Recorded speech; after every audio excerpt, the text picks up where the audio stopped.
Proud Red Rose. One beautiful spring day, a red rose blossomed in a forest. As the rose looked around, a pine tree nearby said, What a beautiful flower. I wish I was that lovely. Another tree said. Dear pine, do not be sad. We cannot have everything. The rose turned and remarked. It seems that I am the most beautiful flower in this forest. A sunflower raised its yellow head and asked, Why do you say that? In this forest there are many beautiful flowers. You're just one of them. The red rose replied. I see everyone looking at me and admiring me. Then the rose looked at a cactus and said, Look at that ugly plant full of thorns. The pine tree said, Red Rose, what kind of talk is this? Who can say what beauty is? You have thorns too.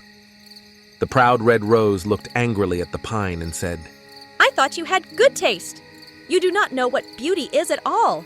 You cannot compare my thorns to that of the cactus. What a proud flower. Thought the trees.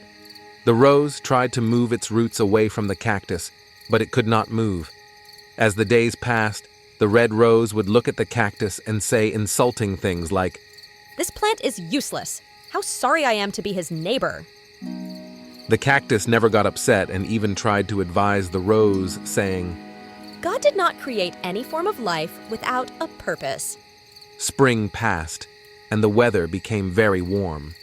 Life became difficult in the forest as there was no rain. The red rose began to wilt. One day the rose saw sparrows stick their beaks into the cactus and then fly away, refreshed.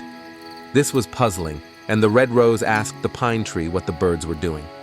The pine tree explained that the birds were getting water from the cactus. Does it not hurt when they make holes?